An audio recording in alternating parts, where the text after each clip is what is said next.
Okay, let us start.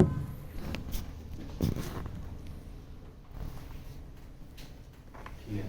So India's main partners are the United States, the UAE, Hong Kong, China, Singapore, Saudi Arabia, and Iraq. Okay, these are the partners of both import and export in India. Okay, the country has recently signed free trade agreements with South Korea and ASEAN. Okay, तो free trade agreements क्यों important होते हैं? Free trade agreements क्या होता है कि जैसे कि हार्ली डेविडसन है हमारी कंट्री में आती थी उसके ऊपर 100% वो लगता है 100% Import duty.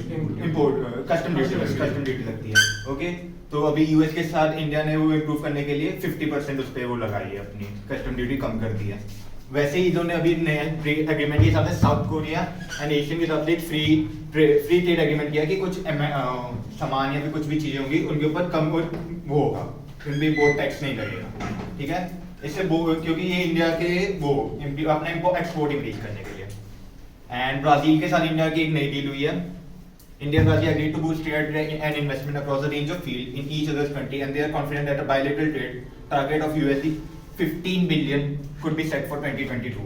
तो ये 2019 and 2020 का डाटा 21 के नहीं मतलब अभी रिलीज नहीं हुए थे जनवरी में तक होंगे. India is currently the world's fastest growing large economy as well as the world's 8th greatest exporter and 10th largest importer of commercial services.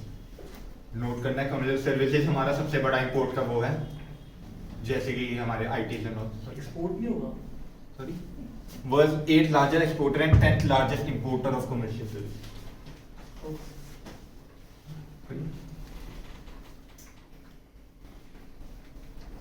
However, India's trade regime and regulatory information still remains relatively restricted. The country's trade balance is structurally negative given that the country import nearly 80% of its energy need. Okay, तो India अपने सारा UAE के साथ हमारा हम जैसे पिछले slide में बोला कि यूएई हमारा सबसे बड़े उसमें मेन पार्टनर्स में से एक है क्यों क्योंकि इंडिया अपना 80% एनर्जी नीड बाहर से लेती है और हम लोग इसको इम्प्रूव कर सकते हैं अगर हम लोग रिन्यूएबल एनर्जी एंड ऑल पे आए ये इसका सोल्यूशन हो सकता है एक्सपोर्ट कम करने के लिए India benefited from the decline in world hydrocarbon prices for its import, which led to a slight reduction in trade deficit up until 2016. जब हाइड्रोकार्बन के प्राइसेस कम हुए थे तो इंडिया का एक्सपोर्ट कम हुआ था और डेफिसिट कम हुआ था ओके तो ये कंट्रीज के डेटा है डेटा नोट करने हैं तो ठीक है वरना मैं स्लाइड में जाएगा नहीं 2 minute note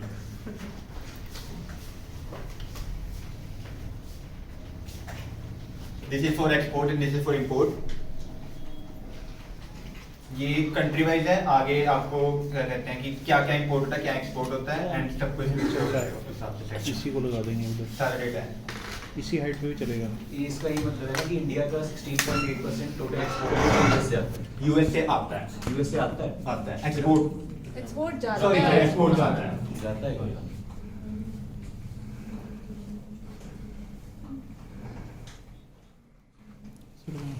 okay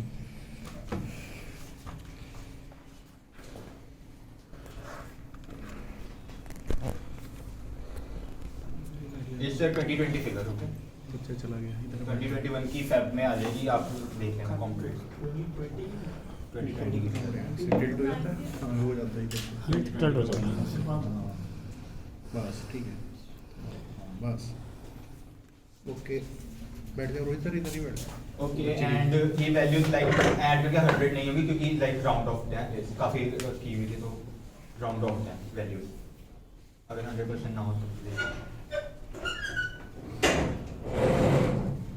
okay done okay year wise import and export ठीक है अब इंपोर्ट्स ऑफ गुड्स 2015 के अंदर 3 लाख हाँ मिलियन डॉलर्स में है तो हमारे इंपोर्ट्स ऑफ गुड्स 3,91,977 थी मिलियन डॉलर्स में लेकिन वो वैल्यू इंक्रीज होकर 2019 में 4,86,000 हो गई है सो अराउंड हमें सिर्फ 30% इंक्रीज हो गया इंपोर्ट में ओनली इन गुड्स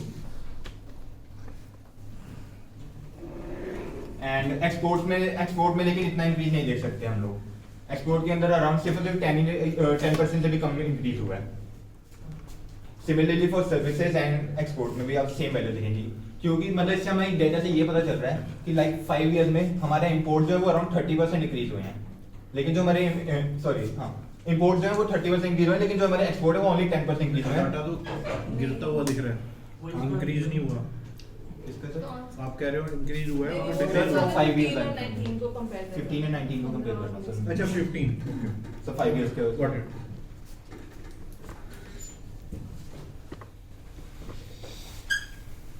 ये हमारे क्या कहते हैं वर्ल्ड इकोनॉमिक आउटलुक के हिसाब से प्रिडिक्शंस हैं फ्यूचर में हमारे क्या होगा।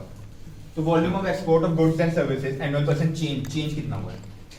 तो एक्सपोर्ट्स का जो इंडिया में 2020 में -10.9 हुआ है कि हमारा एक्सपोर्ट कम हुआ है due to COVID. Okay, and import में भी -17.4 इंक्रीज हुआ है। लेकिन बात क्या है कि अब जो हमारे जो एक्सपोर्ट्स हैं वो 2021 में 12% इंक्रीज होने के लिए ठीक है, लेकिन उसके बाद वो 7.7, 7.7 एंड 7.7, तो एक कोई भी राइज नहीं है हमारे उसमें। हाँ, इंडिया ने प्लान किया है कि अपने जो कि रिन्यूएबल एनर्जी में शिफ्ट होना चाहती है, एंड मेड इन इंडिया, वो सारी चीज़ों की वजह से इंपोर्ट जो हमारे कम होने वाले हैं, जो कि बेटर है। स्टिल इट इज 9%, ग्रेटर इन 2024 में 9% है, और हमें अराउंड 2030 तक पहुंचना पड़ेगा अगर इसी प्लान से चले कि ट्रेड डेफिसिट कम होने के लिए। ये वैल्यूज आप नोट करना। मेन इंपोर्टिंग हम लोग मेन क्या इंपोर्ट करते हैं?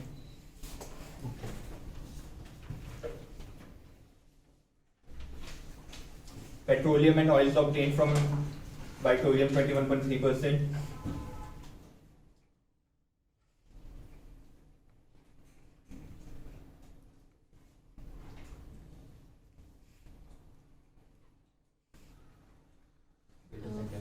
from what is written petroleum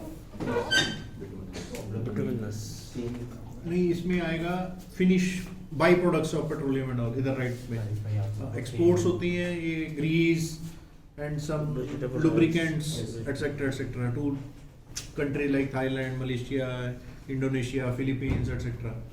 तो मेनली क्रूड ऑयल से हम पेट्रोलियम और डीजल और finished एटीएफ टर्बाइन फ्यूल वो तो अंदर यूज कर लेते हैं। जो उसके बाई प्रोडक्ट्स होते हैं grease etcetera and then crude oil, this lubricant oils etcetera, वो भारत पेट्रोलियम एक्सपोर्ट करता है फिर इन कंट्रीज को, नियर बाई कंट्रीज को। वो इधर दिख रहा है राइट साइड में, बाई प्रोडक्ट्स हैं basically.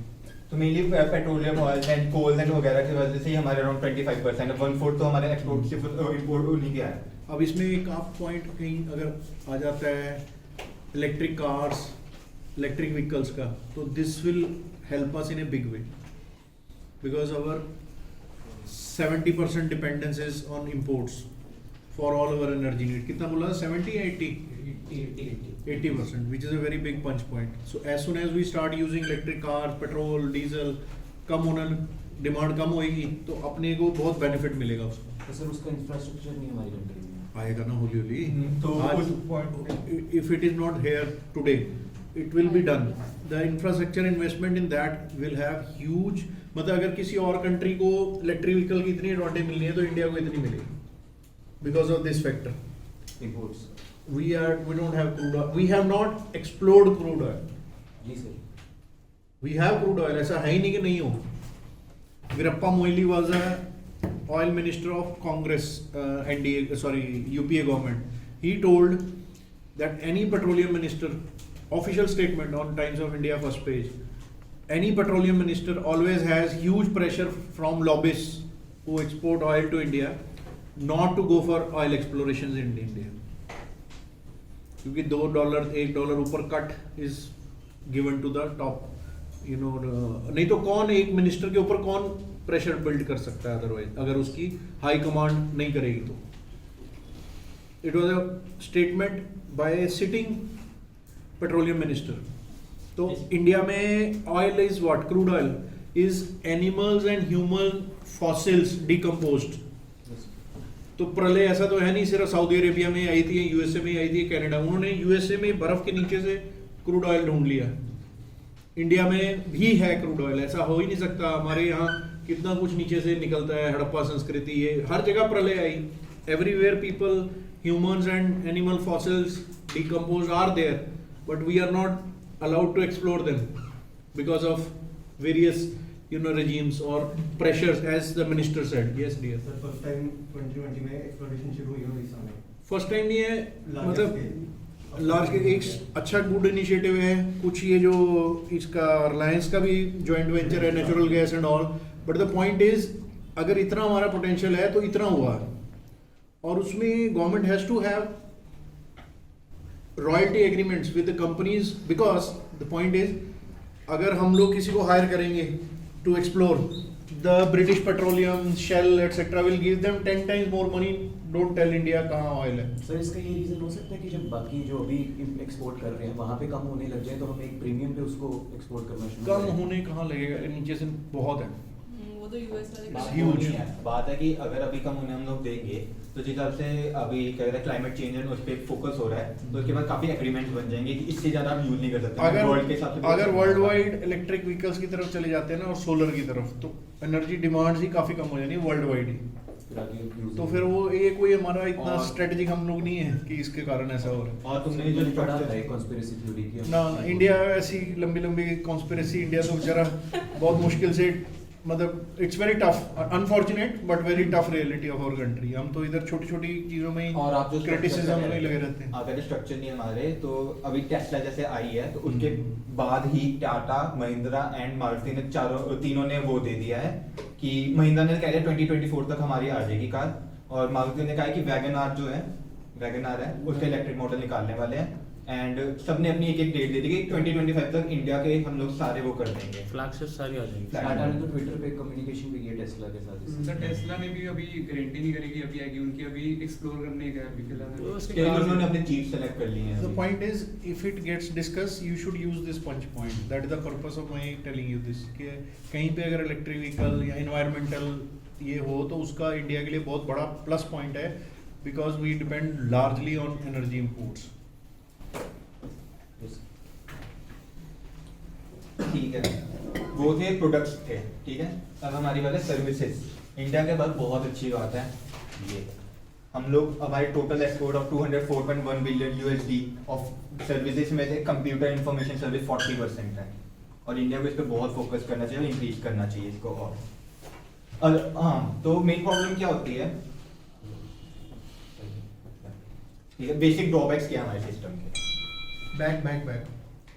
Back I'll have to, अब आप सब समझे, this is what statement he said, इस पे और फोकस करने की जरूरत है। 99.99% will talk like that, and that is what Indian government has been doing for last 30 years. All incubation centers focus, FTTI, CII, SOCOM, etc., infrastructure support, satellite, blah blah blah, has been focusing on this for last 30 years as a country. R&D, etc. Try to understand. Secondary sector No, how many people are employed in this? Directly, indirectly, around 3 crore. And where 70 crore are employed, agriculture, manufacturing. Last 30 years, impetus only this. Here, this. That is why our per capita income, what we discussed last time, hovers from 134 to 139 for last 15-20 years. And that is why farmers' income becomes critical, and manufacturing sectors export contribution has to be there. Laptop, mobiles, most of the things. If we had done great R&D in these, कोई ना कोई India का brand भी आज del या इनके साथ compete कर रहा होता है. HCL was there from 25 years, but till today, if we compare HCL computer with Dell, no comparison. I'll have to buy a Dell for 40,000, leaving HCL 15-20,000. This is the fallacy. Sir ये क्या कहते हैं, India में lithium की कमी की वजह से One is lithium. Second is not only lithium is the only thing. You can import that particular part in which lithium is there. There are other technological aspects like semiconductors, quality of semiconductors, the other configurational setups, hard disk quality, etc. आप एक item की अगर shortfall हो भी उसको import करके भी बना सकते थे ना. But your products, our even cars, if you take, how many cars we export, or automotive components we export. We could have been a great base for automotive components. Thailand had stolen this from us 15 years back. Thailand makes alternators, engine parts, liners, pistons, etc., etc., etc. Exports all over the world. तो Thailand में क्या अच्छा है जो हमारे पास नहीं है? It was the focus, impetus, R&D, money, development. हमारे पास वहीं से डेवलप्ड सुजुकी की कार आती है, वो हम यहाँ पर उसको बना के बेच लेते हैं. अपनी गाड़ी, अपनी R&D. It's good. XUV 500 was a good example, but again उसके फिर आगे R&D expenditure to take it to world level, not there. एक क्लासिक एग्जाम्पल आप कहीं दो लैपटॉप का. Why we have to import laptops? Why we have to import phones? Why nothing could be developed in India? ऐसे ही manufacturing में है. और उसका रीजन क्या है, क्यों जरूरत है? क्योंकि इसमें आप कितनी भी ग्रोथ करो, एम्प्लॉयमेंट वही 3, 4, 5 करोड़, और जो हो गए अब एम्प्लॉय, अब इंजीनियर आ रहे हैं 10,000, 2,000 को जॉब मिल रही है. एक सैचुरेशन है एक सेक्टर की. But agriculture, manufacturing, 70 crore people are directly indirectly employed on these 2 sectors. आगे इकोनॉमी का भी कहीं देखेंगे. 30 years back agriculture used to be approximately 18 to 20% of GDP. Manufacturing, mining used to be around 20% of the GDP, and services and others used to be 25 to 30%. Today, services etc. is around 55. So services only 45. Services and related items, related internal, external services is approximately 55% of GDP. Stratification, जो total GDP का size है. अब उसमें employed कितने लोग हैं? 3, 3.5, 4 crore, at the most 5 crore. और जहां पे आपके बाकी हैं 75 करोड़, उधर क्या है? वही मारामारी, वही no growth and everything. That is why these sectors need strong impetus. Make in India हो, स्टार्टअप इंडिया हो, कौन सा भी बोला, आत्मनिर्भर हो, कुछ भी हो. और उसके भी आगे पॉइंट्स हैं, we will discuss these, but I had to correct you, क्योंकि इसी पे अगर हम इम्पेटस देते रहे हो गया कल्याण. ये countries like Australia and others who are doing good in per capita etc. they always focus on all the 3. उनकी universities, colleges में research and development, they will be given awards, पैसा, incubator centers, not just for IT, but IT plus agriculture plus manufacturing. हमारे इधर एक तरफ चल पड़े IT, manufacturing left behind, agriculture left behind. Sir उनकी PR देने में भी यही थिंकिंग है. अब MBA हो गया, IT हो गया, उसमें नहीं देंगे PR, पर अगर आप ट्रेड कोर्सेज करोगे जो अभी डेवलप नहीं है, उसी में वो PR देंगे. But the point, PR is a little different thing, but I am saying, sir मेरा मतलब है as a government you need to focus on all the 3. Yes sir. not just one. और वो हुआ हमारे 30 साल. तो वो बाकी बेचारे एग्रीकल्चर वाले, और वो आज सड़कों पे तभी बैठे, उनकी इनकम्स नहीं है. They were not given right impetus. कुछ भी आप भले जापान से लो, इजराइल से लो, कुछ भी करो, टेक्निकल कोलैबोरेशन जापान के साथ कोलैबोरेशन कराओ, अपनी कंपनीज को कराओ. आपकी एम्बेसीज हैं सारे वर्ल्ड में, सारी एम्बेसीज को टारगेट दो कि आपने कम से कम 10 जॉइंट वेंचर्स कराने, टेक्निकल कोलैबोरेशंस, आपने इतनी ट्रेड करानी है अपनी कंट्री में. किसी का कुछ नहीं है, सब मस्ती है. सर ट्रेड डील भी ऐसे उसके अंदर आती है. अरे आप हैरान होंगे, फिलीपींस में हमारी जो एम्बेसी थी इंडिया की, 4 या 5 कनाल का घर था, 14-15 लोग एम्प्लॉयड थे. 4 या 5 were suppose to facilitate trade between Philippines and India. And we were never ever knew कि एक्सिम पॉलिसी है, एक्सिम की कोई उनके पास पावर है $20 मिलियन की, वो हमें एज ए इंडियन कंपनी अगर हम फिलीपींस में है तो हमें पैसा देना उनको अलाउड है. और they were suppose to facilitate trade, but nothing done. No initiatives, no aids, nothing. India वाला बस वो relaxing, foreign posting, IFS, Indian foreign services, enjoy the time, come back after a year, 3 years, posting हो गई, saving हो गई, बस. कोई वही ना, अकाउंटेबिलिटी नहीं है. एम्बेसडर की कोई अकाउंटेबिलिटी नहीं है कि तूने क्या निकाला भाई बिजनेस, क्या तूने ट्रेड फैसिलिटेट क्या की. कोई 10 इंक्वायरीज लाके दी इंडियन बिजनेस को, नहीं. I am just telling you the path. It can be done if you give targets to all your IFS people, and it is every embassy has a wing trade facilitation wing और Exim की Indian export import bank है, इसको use कर लेना कहीं पे, लिखो the size of the bank is almost same what it was 30 years back till today. Export import facilitation bank है वो। आप 30 साल में वहीं का वहीं बैठा है वो जहां था, तो क्या आप एक्सपोर्ट इंपोर्ट पे फोकस कर रहे हो as a country? It is suppose to facilitate trade. अगर आपको पेमेंट 4 दिन 9 महीने 3 महीने बाद आनी है, you can go get it discounted from EXIM bank. EXIM bank is suppose to provide trade lines to the exporters, packing credit बोलते हैं उसको। आपने माल भेजा, आपको पैसा आना 3 महीने पहले, 3 महीने बाद आप डिस्काउंट करके एक्सिम लिमिट के थ्रू यूज करो और पैसा और जनरेट करो, बिजनेस बनाओ और आ जाएगा।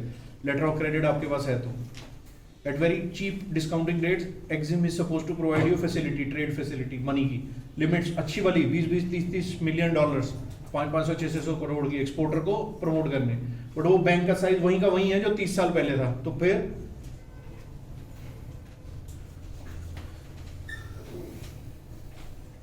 drawbacks: poor trade support, gaps in export infrastructure, basic trade support, lack of access to financial facility and low export credit, high energy exports. ये main drawbacks हैं।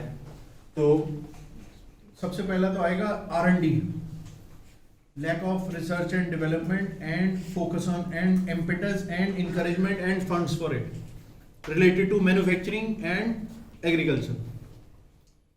जब तक मैन्युफैक्चरिंग एक्सीलेंस के लिए जबरदस्त अवार्ड्स गवर्नमेंट नहीं देगी, पैसा नहीं देगी R&D के लिए, मैं कहता हूँ उसको टैक्स फ्री कर दो। जो खर्चा जो कंपनीज इंडियन कॉर्पोरेट जो पैसा लगाएंगे R&D में, उसको जैसे कॉर्पोरेट सोशल रिस्पॉन्सिबिलिटी है, जो पैसा R&D डेवलपमेंट से रिलेटेड होगा और 2 या 3 पेटेंट अगर आप अच्छे कर लेते हो, आपको वो टैक्स फ्री रहेगा वो अमाउंट। देखो कॉर्पोरेट्स कैसे फट से पैसा लगाएंगे। You have to do something है। पूरा R&D एक्सपेंस है, CS को पता होगा यहाँ पे, उसकी कुछ परसेंटेज होगी।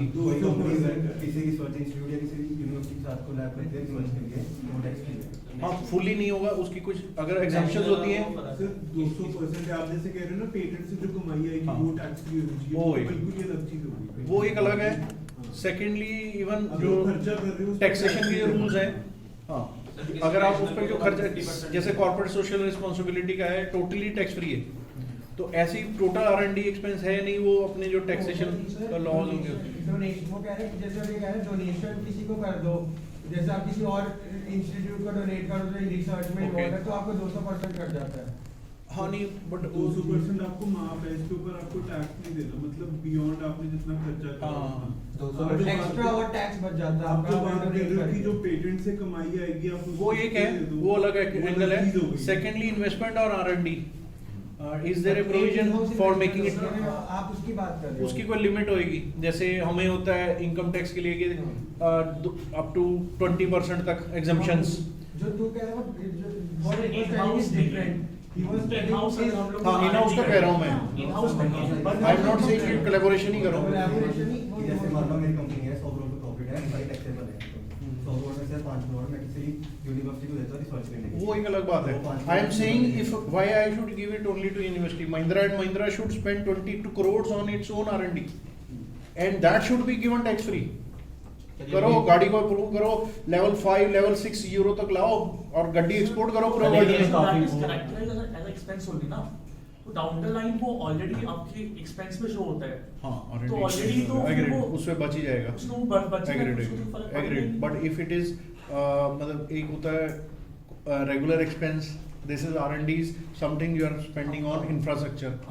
नए आप लेके आए हो टेस्टिंग के मशीनरी, इंजन टेस्टिंग के लिए, तो that itself cost few crore, उस पे इंपोर्ट ड्यूटी फ्री करो, ऐसी चीजें सम मतलब where government will participate in this, that is what is the point. But अगर हम यही चीजें अगर हम टैक्स रूल्स में ले आते हैं, तो जो फॉरेन कंपनी यहाँ पर है वो भी तो इसको यूज करेंगे अपने घर पे। अगर वो पेटेंट इंडिया का होगा, फॉरेन कंपनीज करें, बढ़ाएं R&D सेंटर, कोई बात नहीं, हमारे बंदे 10 वहाँ जॉब करेंगे, they will learn, they will come out and then they will work with Mahindra.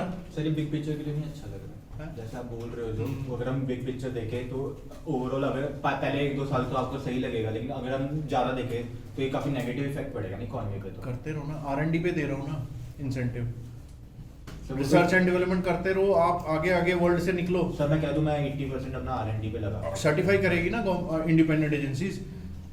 Scientific research institute जो बैठे हैं इतने दिल्ली में, इतना बड़ा इंडियन इंस्टीट्यूट ऑफ साइंसेज, क्या आज तक आपको पता है ये कार वॉश जो आता है, Carbona etcetera, this is imported. It's so painful. 300 रुपए का आता है इतना सा येलो कलर का कार वॉश, 3M हो गया या कार्बोना हो गया etcetera etcetera. Alloy wheels of 90% alloy wheels are imported from Korea, China, Thailand, etc. Automotive spares are imported. अपने देश में क्यों नहीं बनेगा? Car wash, just imagine. So if somebody in India was making it and was making 100 rupee profit, wonderful.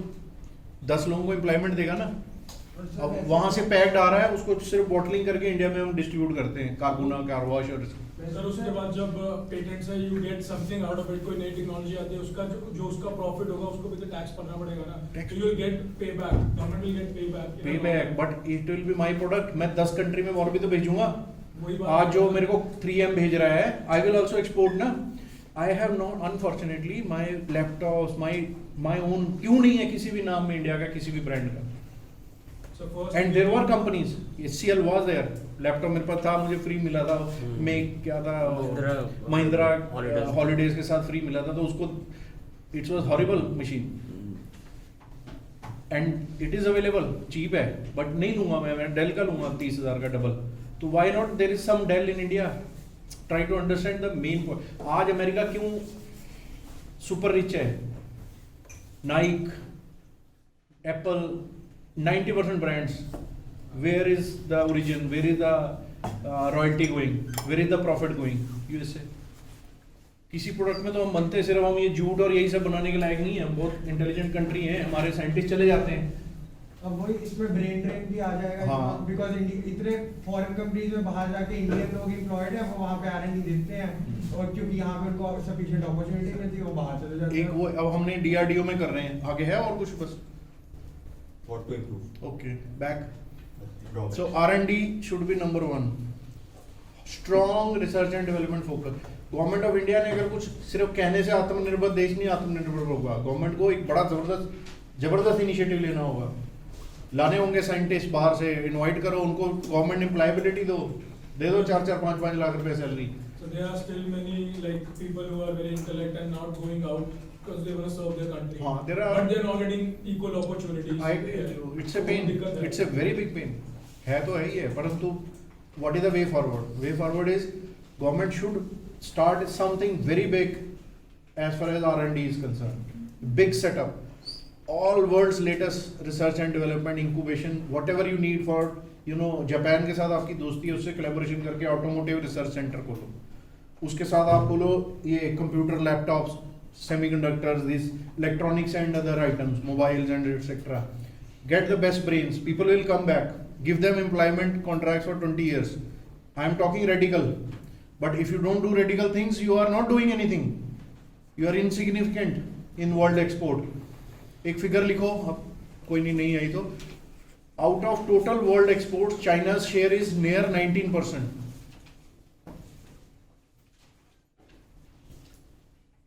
Approximately 19% of world's export is China's share, and India's is just less than 3%.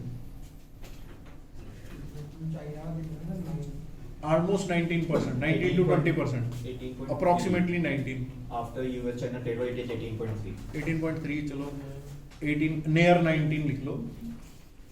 China's share in the total world export is almost 19%. India's is less than, I think 1.5 के करीब है, जो मुझे हल्का सा याद. 1.5% of the total global trade. India's share in exports is just 1.5%. So you also highlighted that China is the only country that has the trade surplus. So वहाँ की government allows you to just pay a fixed tax for entire year and entire. बड़े सारे इसके issues हैं, we'll discuss it at micro level. First thing I want you to all to understand is R&D.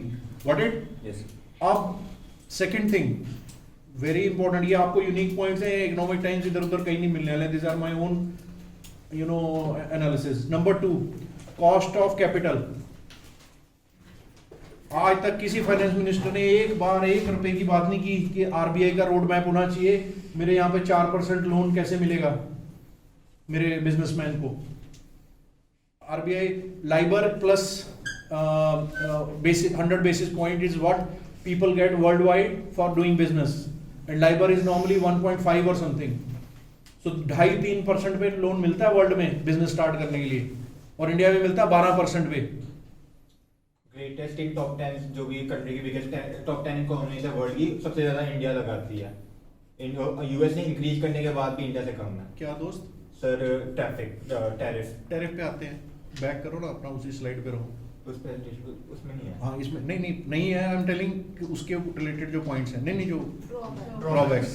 Number 1 is R&D, lack of R&D for manufacturing agriculture related items. Food processing में भी नहीं है हमारे यहाँ पे। इतना painful है, छोटे छोटे वो चिप्स आते हैं, पोटैटो चिप्स, उनके ऊपर देखा है UAE, ओमान, अरेबिक कंट्री में सब लिखा होता है स्माइली। जो भी हम फ्राइड फूड यूज करते हैं, frozen items, all are imported. क्यों नहीं इंडिया में बनेगा भाई? They are selling it to us at 2000 rupees a KG. Potato अपना बेचारा 5 रुपए में धक्के खाता है। Where is a lack? Somewhere there is a lack in food processing, agriculture और manufacturing. Why we need to import these items? India में कुछ ऐसा नियम नहीं बन सकता। Even your sweet corn, it is imported, many things, pineapple, mango, pulp, blah blah blah blah. सारी दवाइयां भी तो जेनेरिक ही बनती है यहाँ पे। हाँ नहीं, मेडिसिन में इंडिया का एक्सपोर्ट है। अच्छा, जेनेरिक है ना सर, R&D नहीं है तो कोई खुद की दवाई I agree with you. नहीं करते। नहीं है कुछ में, जैसे वैक्सीन में आज हमें एक एडवांटेज मिल रही है, क्योंकि इसमें कई सालों से हमारे यहाँ वर्ल्ड में वैक्सीनेशन को मानते ही नहीं थे अच्छा, कि वो आपको जीन्स को ना इफेक्ट कर दे, आपके पॉजिटिव हेल्थ कोई नेगेटिव ना कर दे, etcetera etcetera. But we took vaccination for BCG। आज में भी हमारी कंट्री जो बची है मीजल्स के लिए, वो ऑल काइंड्स ऑफ वायरसेस हैं, तो कई लोगों की इम्यूनिटी स्ट्रांग थी, आया एक दिन में कोरोना गया। बहुत लोग इंडिया में, मेरे ख्याल से 30 करोड़ से ज़्यादा लोग इफेक्ट हुए होंगे। आया, ठीक हो गए, चलो जी। एसिम्प्टोमेटिक बहुत लोगों का हुआ, जिन्होंने टेस्ट भी नहीं कराया कि टेस्ट कराएंगे, पकड़ लेगी गवर्नमेंट 14 दिन के लिए। तो it was touch wood our good luck whatever. But आज जो हमने इस पे वैक्सीनेशन पे काम किया, आज हमें देगी वो $। हमारी वैक्सीन अगर अच्छी निकली तो it will be exported to lot of countries. So the vaccine एक वो है जो अभी नीड ऑफ द आवर वाली चीज है, बाकी चीजें भी तो हैं, जैसे कुछ भी आप नहीं, इंडिया की कई मेडिसिन वगैरह हो हैं, गई, कई मेडिसिन हैं जो अच्छी है, जैसे HCQ भी था, और भी कई सारी मेडिसिन हैं। India exports a lot of them. Medicine में decent work has happened, maybe because of technical collaborations, foreign companies coming here, etc. So first thing is R&D. Is everybody on board? Yes. क्यों? क्योंकि अपने products ऐसे होने चाहिए जो world के products से ऊपर हों। किसी एक लाइन में तो घुसे हम, शूज हम नाइक के पहनेंगे, सब कुछ, मतलब lot of things we import. हाँ बेसिकली सर, जैसे हम मेक इन इंडिया के अंदर या आत्मनिर्भर भारत में they are making patriotic claims की, मतलब तुम कंज्यूमर्स खरीद दो इंडियन प्रोडक्ट्स, पर नहीं खरीदेगा कोई। क्यों खरीदेगा? HCL का लैपटॉप 20,000 में, मैं 40 का खरीदूंगा डेल, जिससे मेरा काम तो होगा फास्ट सब कुछ। इससे इंडिया में तो खरीद लेंगे, लेकिन तुम एक्सपोर्ट नहीं बढ़ा सकते शायद। इम्पोर्ट इंडिया में भी public will, there were analysis, there were discussion, there were articles, people will, consumer will go for the good product. You have to give a good product, and to give a good product made in India you have to do R&D. The bottom line, ठीक है? Basically उन्होंने दिखा दिया कि हम ये कर रहे हैं और उल्टी साइड चले। हमारी इंपोर्ट डिपेंडेंस और एक्सपोर्ट में दम तभी आएगा if your products are excellent। भले कार वॉश हो, कुछ हो, हमें नहीं इंपोर्ट करने की जरूरत अगर हमारा देश का बंदिया अच्छा बनाएगा, एटसेट्रा। ठीक है? 70% of India's export has been dominated by only 5 states: Maharashtra, Gujarat, Karnataka, Tamil Nadu and Telangana. So agriculture में हमारे जो भी मेजर स्टेट्स हैं कुछ भी एक्सपोर्ट नहीं कर रहे हो। So one is R&D, second is cost of capital. आप एग्जांपल दे दो कहीं पे कि इंडिया में corporate loans are given at a rate of around 12%, 10 to 12%. And in foreign land, the cost of capital is approximately maximum 4%, including China, including Europe and other countries. Foreign loans 3.5 से 4% rate of interest है। 4 गुना हो गया। जिस बंदे ने 1000 करोड़ लगाया उसका हर साल का पे आउट 120 करोड़ है ना इंडिया में, उधर 4 करोड़ है, सॉरी 120 है, उधर 40 करोड़ है, 80 करोड़ उसकी हर साल की आउटपुट कहां से निकालेगा अगला? बिजनेस से। Got it? किसी को कोई ambiguity, cost of capital, and it can be done, it has to be done, it can नहीं, it has to be done if आत्मनिर्भर और any make in India has to succeed. अगर foreign external commercial borrowing पे भी ceiling है, आप बाहर से 25% ऑफ योर टोटल टर्नओवर या नेटवर्थ का नहीं ले सकते एक्सटर्नल कमर्शियल बोरिंग, आप ले लेते हो, एक सीलिंग है 25 और समथिंग, उतने तक लिया आपने, चलो 3.5-4%, बाकी तो लेना ही पड़ेगा लोकल बैंक से 12% पे। कैसे धंधा चलेगा? कैसे चाइना से कम्पीट करेंगे? Number 2 point, cost of capital. पहले क्यों ज्यादा है? It has not never been the focus of the governments. अभी भी आरबीआई क्या है, मसा करके 1.5 साल में 0.25 कम करता है रेपो रेट, क्या है? आप और किसी का नहीं है, ना कोई प्राइम मिनिस्टर बोलता है, ना कोई एमपी बोलता है, ना कोई इंडिपेंडेंट एमपी बोलता है, ना कोई अपोजिशन बोलता है कि ये बिजनेसमैन को चाहिए अगर आपने देश को उठाना है, मैन्युफैक्चरिंग एटसेट्रा को। सीधा फर्क है जी 8%। आप बोलो 8 बहुत ज्यादा होता है, I have told you 80 crore per year, just for you to understand. 1000 crore की इन्वेस्टमेंट है तो उसको 80 करोड़ एक्स्ट्रा पे आउट है अगर वो इंडिया में बिजनेस करता है as compare to foreign. But sir अगर आप कॉस्ट ऑफ कैपिटल और cost of loan, sorry cost of capital, okay चलो लोन ले लो, अगर उसको छोटे में लेना है तो लोन आ जाएगा, बड़े में लेना है तो cost of capital. In various types of capitals are there, okay. Yields भी लोगे आप, कैसे भी बॉन्ड्स भी लोगे तो भी आपको 1% देनी पड़ेगी। इनका पॉइंट कवर होना। But sir, if you decrease the cost of loans or interest rates, तो simultaneously जो savings और FD पे interest है वो भी तो कम हो जाएगा। होने दो सर, तब भी तो पब्लिक का सीन होगा ना कि पब्लिक का इतना ज्यादा सेविंग होनी नहीं चाहिए जितनी इंडिया में सेविंग है। इंडिया इज द लार्जेस्ट, 70 कुछ परसेंट है, 70-76% is saving, that is blocked money, that is blocked money. Gold is a blocked money. Rotate करना है, देश को उठाना है तो आपको गवर्नमेंट में ये लोन के अगेंस्ट लोन मोनेटाइजेशन स्कीम्स ये सब क्यों आई थी कि भाई सर्कल में आए, पैसा बहुत सारा छुपा पड़ा है हमारे देश में, लोग अमीर हैं, देश गरीब है। Sir if I am right, Japan में या किसी और कंट्री में तो सेविंग्स पे नेगेटिव इंटरेस्ट रेट है। Okay. सर यही बात मैंने छेड़ी थी कि बैंक्स दे ही नहीं पाते क्योंकि उसको जो कॉस्ट ऑफ उनकी जो कासा रेशो वगैरह जो बनती है वो फिर बहुत ही अलग लेवल पे है ना इंडिया में और बाकी कंट्रीज में। But I am saying if somebody has to invest money in India, I am talking of an Indian corporate, Mahindra and Mahindra और Aditya Birla, he goes to Vietnam, he goes to Philippines, वहाँ plant लगा रहा है, Indonesia में plant लगा रहा है, India में नहीं लगा रहा, टेक्सटाइल्स के प्लांट्स एटसेट्रा एटसेट्रा, वो इंडिया में भी लगा के एक्सपोर्ट कर सकता है। He does not do it. He goes and buys. JSW Steel ने बहुत कुछ बाहर एसेट्स खरीद ली अमेरिका में, इधर उधर। लोग एफडी वगैरह नहीं बनाएंगे अगर वो अलग बात है, that is a separate thing. Inflation का अलग एस्पेक्ट है। कवर करनी है ना अपनी। तो भैया ऐसा नहीं है कि वर्ल्ड की बाकी इकोनॉमी नहीं चल रही, सब चल रही है और अच्छा कर रही है हमारे से पर कैपिटा में। हम लोग उसी में बैठे रहेंगे तो बैठे रहेंगे। आपका क्या पॉइंट है? सो वही सेम, अगर कॉस्ट ऑफ कैपिटल बड़ा है तो इन्फ्लेशन भी तो अगर कम करेंगे तो इन्फ्लेशन नहीं बढ़ जाएगी, कितना पड़ेगी? Inflation in a band is always important. हाँ, you must, all of you should know. कोई पूछता है इज इन फेवरेट क्वेश्चन है एफएमएस का, इंटरव्यूज का, इज इन्फ्लेशन गुड? बोलो। तो वैसे भी, बट अगर हम ये कह रहे हैं कि कॉस्ट ऑफ कैपिटल हमारी ज्यादा है, इन्फ्लेशन अभी थोड़ी बहुत कम है हमारी। हाँ वही ना, है परंतु अभी सर अभी भी फिर in a range inflation is always important. Why it is important? Somebody should tell me. Growth नहीं होगी। एक्सीलेंट। एक इन्फ्लेशन से ही कुछ जीडीपी ग्रोथ हो जाती है।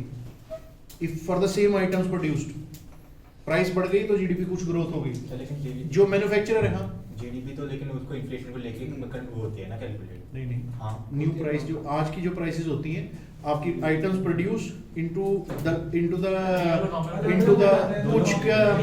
कुछ का होलसेल प्राइस इंडेक्स नया जो है, कुछ का WPI sorry consumer price index, अलग अलग प्राइसेस करंट पकड़ के होगा। स्टील का ये थोड़ा पिछले को पकड़ेंगे। सर मेरे को ऐसे नहीं पता, लेकिन मैंने जहाँ पढ़ा था वहाँ पे लिखा था कि जीडीपी के नीचे लिखा, उस पे लिखा हुआ था कि ये इन्फ्लेशन को वो लेके नहीं इन्फ्लेशन तो that is number 1 is it will add to the GDP growth, है उसका इफेक्ट। आज स्टील आपकी 50 रुपए है, पिछले 45 थी, तो आज 50 से मल्टीप्लाई होगी।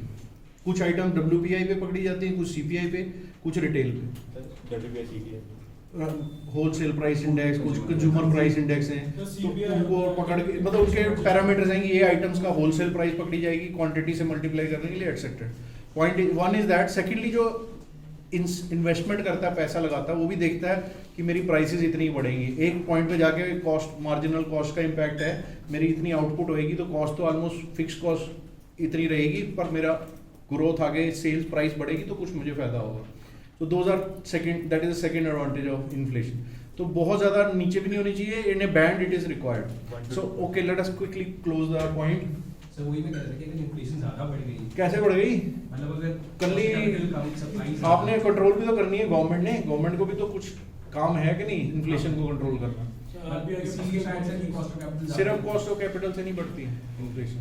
हर कोई ऐसा नहीं ले लेके भी सिर्फ चीजें ही खरीदेगा। करेंसी डीवैल्यू हो जाएगी ना, जैसे बात हो, करेंसी डीवैल्यूएशन पे भी it's a very minimal impact of inflation in terms of RBI has a way to control it within a band. So fiscal policies of RBI.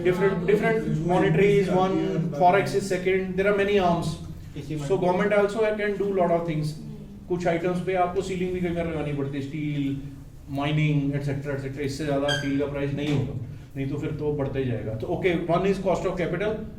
Sir वैसे भी अब जैसे लाइक ही सर की cost of capital अगर हम बढ़ाएंगे तो जरूरी थोड़ी इन्फ्लेशन बढ़ेगी। इट मीन कि हम बैंक में कम पैसा रखेंगे, हम कहीं और से इन्वेस्ट कर सकते हैं ना। लाइक थोड़ा बहुत इम्पैक्ट आता है उसका, आएगा no doubt.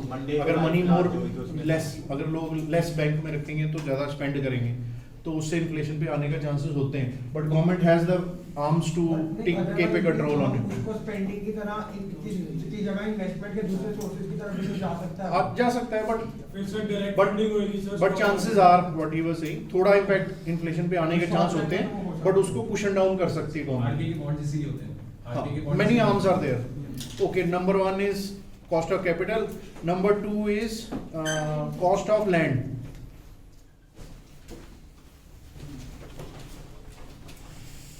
In China, many companies which went in, उनको लीज पे दे दिए गए land for 90 years, 100 years etcetera, almost very nil cost. India में आओगे इतना बड़ा स्टील प्लांट लगाने के लिए, एक एग्जांपल लिख लो, थोड़ा पढ़ भी लेना उसके लिए।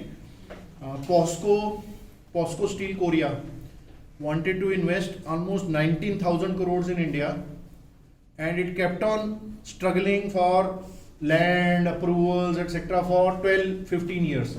And then they shelved their project to invest in India. POSCO Korea. POSCO Steel Korea wanted to invest approximately 19 to 20,000 crore rupees in India to set up a steel plant. For almost 2 decades, they kept on moving from one approving agency to another, land problems, blah blah blah blah blah. And finally they, I think, shelved off their project in India. ArcelorMittal also wanted to come and set up a new plant in India, approximately 20,000 crore investment. Again he could not enter because of land issues, approvals, blah blah blah blah blah. And then he entered through a back route by buying SR Steel in India. So the point is, at a macro level, cost of land is also a very big factor in India, high है। तो third आया था cost of labour. ना छोड़ो, labour को छोड़ दो, electricity. Sir labour तो हमारे एडवांटेज की बात नहीं है। एडवांटेज खैर नहीं है, अपनी लेबर लेस प्रोडक्टिव है as compare to China. But चलो उसमें और इश्यूज आ जाते हैं, एक्सप्लॉयटेशन भी है चाइना में बहुत ज़बरदस्त। तो इसलिए I will not talk, let us not talk labour at this moment. So values wise, skill wise we are at par और डिसेंट, प्लस वो लोग एक्सप्लॉइट करते हैं, तो इसलिए productivity per man is very high in China as compare to India, which can go in that way. तो अपन labour की बात नहीं करते। Third point was electricity cost. In China industries get electricity at approximately 4 rupees per unit.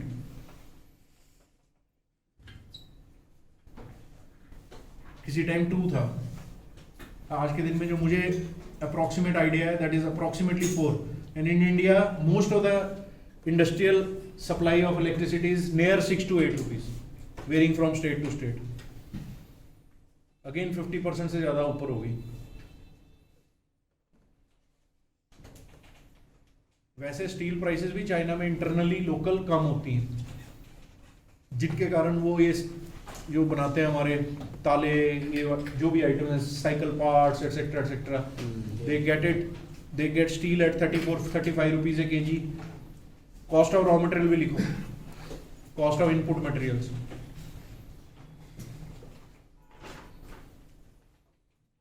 China's majority of the steel plants companies are China's owned, government owned, so they keep a control. The people get those who are making items, automotive components, cycle parts, etc., locks, जो हमारे फिर यहाँ India में dump करते हैं।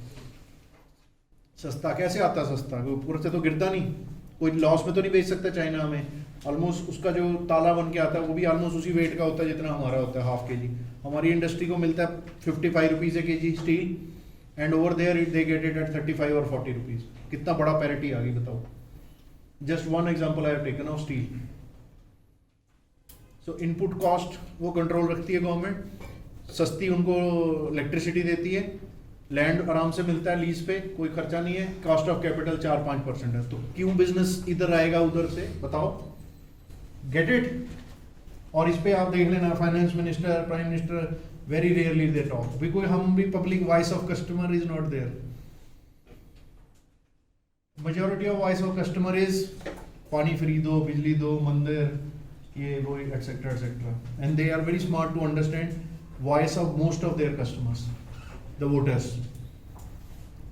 Cast issue, हमारे पैर धो दो शेड्यूल कास्ट के, blah blah blah, so they play to that game, simple.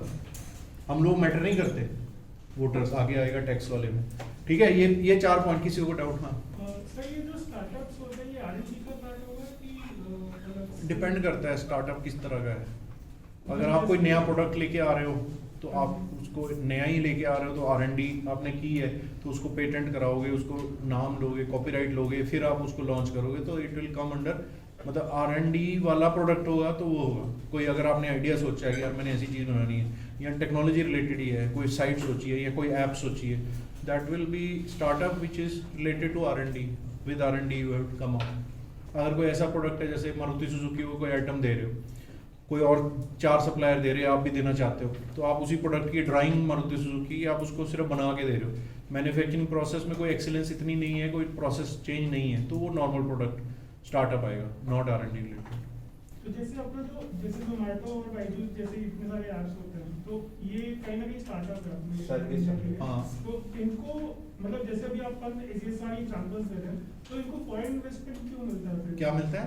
Foreign investment क्यों मिलता है? मतलब फॉरेन इन्वेस्टमेंट कहाँ, बहुत कम को मिलता है। नहीं सर, मतलब ज़्यादातर को इंडिया के जो हैं ये क्या बोलते हैं वेंचर कैपिटलिस्ट, और वेंचर कैपिटलिस्ट 12% भी नहीं, वो इक्विटी लेते हैं और कहते हैं इतना प्रॉफिट, इतना, उनका इनडायरेक्टली जाके 18-20% तक बढ़ जाएगा। सॉफ्ट बैंक भी हैं कुछ सॉफ्ट बैंक की बात कर सॉफ्ट बैंक है ना, सॉफ्ट बैंक इंडिया का। हाँ, उधर वहाँ से इंडिया को पैसा मिलता है, कुछ को मिल जाएगा अगर वो जाए। वही उनकी भी सीलिंग है ना, एक्सटर्नल कमर्शियल बोरिंग की सीलिंग है, भले नया प्रोजेक्ट हो भले कुछ भी हो। आई थिंक मेरे जो माइंड में स्ट्राइक करता है 25% ऑफ योर नेटवर्थ है सर इक्विटी में। मेरे को, जो आप एग्जैक्ट फिगर देख लेना, एक्सटर्नल कमर्शियल बोरिंग पे एक कैप है, भले वो सॉफ्ट बैंक हो भले कोई भी हो, एक आपकी टोटल नेटवर्क से आप इतना ले सकते हो इजीली, बाकी आपको लोकल लेना है लोन।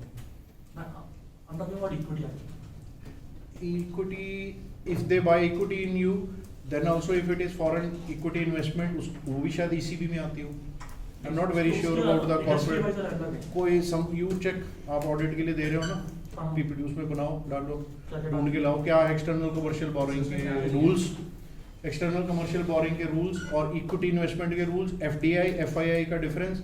ये भी फेवरेट क्वेश्चन है इसका, FMS का, difference between FDI and FII। Walmart ने भी इन्वेस्ट किया था फ्लिपकार्ट पे। ओके, वॉलमार्ट ये खुद की, इसमें कोई कैप ही खुद का ही पैसा होता है ना, वही they don't need to take it from outside. सिर्फ वैसे इसमें जो वॉलमार्ट ने फ्लिपकार्ट में इन्वेस्ट करा था उसमें भी तो कैप थोड़ी था, कैप नहीं, वो खुद ही उसने कहीं से बोरिंग नहीं की, तो may be that is a capital investment. उसकी कैपिटल कॉस्ट कम है ना, उसके बाद तो अपने पास ही है कैश इन हैंड। अब JSW के पास 8600 करोड़ है cash in hand on their balance sheet, और सॉरी क्या बोलते हैं एनुअल रिपोर्ट में दिखता है 8600 करोड़ था। तो वो अगर कहीं पे जाएगा खरीदेगा तो he will use his own money to a large extent, something he will borrow. So that is a different game. अगर वो पार्क करेगा Amazon तो उसको क्या मिलना है 3% 2%, तो इसलिए that way he will calculate his opportunity cost. Main point ऊपर के मैक्रो लेवल आपको पता होने चाहिए. किसी को कोई डाउट है तो पूछे. ये आपने अगर कहीं यूज किए तो हो गया काम. These are unique points. कोई नहीं बात करेगा ना इकोनॉमिक टाइम, ना कुछ. कोई एसओकैम नहीं, कोई कुछ नहीं बोलेंगे, क्योंकि ये गवर्नमेंट को हिला देते हैं ये पॉइंट्स. और यही चाहिए, तभी आत्मनिर्भर होंगे. बातें करने से नहीं होगा. बात तो आप कर रहे हो 7 साल से, ये करो, make in India, invest in India, something. What is reflection is clear, it's not substantial. ठीक है, okay, good, give him a round of applause. You get 7.5 out of 10. Good data, very good. ऐसे होता है. You should bring some data points, analytics, figures. उनको contradict कोई नहीं कर सकता. Punch points. जैसे वो फिगर है. आप कई बार कोई डिबेट में बोले China will never attack India because India is a big market for China. Write down, out of China's total exports, what it exports to India is approximately nearly just 3%. Out of China's total exports, what it exports to India is nearly just 3%. तो अगर वो हिल जाएगा तो ये नहीं है China हिल जाएगा. 25% is US. 25% US है, फिर यूरोप है in a large extent. Second is Europe, I think. EU, European Union. Then nearby countries, Philippine सब खा गया चाइना. फ्री ट्रेड एग्रीमेंट हो रहा था इंडिया का, चाइना भी चाह रहा था हमारे साथ कर लो. इंडिया ने मना किया, ठीक किया. तो इंडिया की market would have become open for China's all products. Should India have joined RCEP? नहीं. There are two issues in it. One is territorial, road, etc., and China was having certain trade related linkages to it. कि ये free trade रहेगा, ये रहेगा, वो रहेगा. Land road से भी आएगा और प्रॉब्लम्स. इंडिया के लिए it was not beneficial. One was territorially, POK, etc., connecting Pakistan, etc., and means it was going to open our risk border from that perspective. Secondly, talking about RCEP. What is the full form of RCEP? Regional Comprehensive Economic Partnership. हाँ, तो उसमें भी second वाला जो है China, ASEAN countries, Japan. उसमें भी उसने जो एशियन से किया है, first thing I was telling was free trade agreement है उसके अंडर. एशियन ने कर लिया है चाइना के साथ. इंडिया सेड नहीं, we will not do it. India का सेपरेट है आशियन कंट्री के साथ. एशियन के साथ है, चाइना के साथ नहीं है. चाइना के साथ नहीं है. हाँ, तो चाइना कह रहा था कर लो, तो चाइना से करके you are going to open your whole country to them. Indian steel sector को वो बुरी तरह मार देते हैं.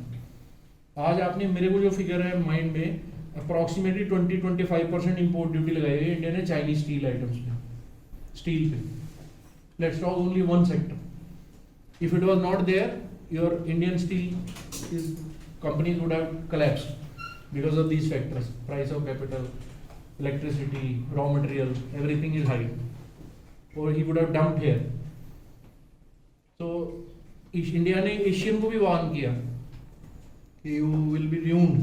But वो किसी ने लोन लिया हुआ है, कोई उससे डरता है, किसी का वाटर वो खा रहा है, किसी का कुछ खा रहा है, तो nobody was able to say no to them. So if India had become part of it, I'm just taken one example of steel, कि आपने 20% इम्पोर्ट ड्यूटी लगा के बचाया. Trucks, cars, everything made in China हो जाता है India में. अभी आपके पास इम्पोर्ट ड्यूटी की कैप है, एंटी डंपिंग की कैप है, 2 है, तो आप बचते हो. बाकी वो मैं उसको बॉर्डर वाले से कंफ्यूज कर गया. ब्रिक्स, उसको बॉर्डर रोड, BRI, नहीं बॉर्डर, CPEC, और एक वो belt and road, belt and road, BRI, उससे ऐड कर लो. तो उसमें भी इंडिया ने सही किया जो नहीं किया. वो तो सही किया, वो तो उसमें टेरिटोरियल प्लस ट्रेड दोनों रिस्क थे. इसमें टोटल ट्रेड रिस्क जो ये आपने बोला CPEC, RCEP. आर्टिकल है कि इंडिया ने बहुत बड़ी एक अपॉर्चुनिटी मिस कर दी. स्वाम अपॉर्चुनिटी मिस की. आपको मैं एक एग्जांपल सिंपल बता रहा हूँ. आपकी स्टील वो बनाता है $450 पर टन पे स्टील। ऑफर किया था चाइना के साथ कि certain we will get certain benefit of anti dumping. नहीं, anti dumping is a code kind of a thing, regular नहीं है एंटी डंपिंग। एंटी डंपिंग के लिए अगर आपने लगानी भी है तो आपको बहुत सारा कुछ प्रूव करना पड़ता है। इंपोर्ट ड्यूटी वो है जिससे आपका लीगली भी नहीं आ सकेगा गन सस्ते रेट पे। स्टील में ही इंडिया को खा जाता है चाइना, $600 पर टन, और इंडिया का मैन्युफैक्चरिंग कॉस्ट है $580। तो इंडियन मैन्युफैक्चरर अगर बना के $700 में नहीं बेचेगा इंडिया में, he will collapse. JSW, SR, एक steel plant gives direct indirectly employment to around 30,000 people. SAIL, JSW, SR सब वुड हैव बीन, यहाँ तो चाइना ने टेक ओवर कर लेने थे, यहाँ शट डाउन हो जाने। एक just one sector, I think the duty was is now approximately 20%। तब कुछ बचा हुआ है सेक्टर, एक सेक्टर की बात कर रहा हूँ, इसके अलावा ऑटोमोबाइल, गाड़ी जो सब कुछ आ जाता है। तो ये अपॉर्चुनिटी जो मिस करने वाली बात है, I strongly disagree with. It is a safeguard India did to itself. China के पास जाता क्या हमारा कुछ भी नहीं, इधर इकोनॉमिक्स ऑफ कॉस्ट ही टोटली उनके फेवर में है ना। मेरी क्लास है। Okay, all the best. Next खोल लो तो कौन सी प्रेजेंटेशन मेरी है सर, बाद में तो अगली और कौन सी है? मेरी है सर, बैंकिंग फ्रॉड। करो फटाफट कर देना, 5 मिनट। हाँ, ब्रिस्क।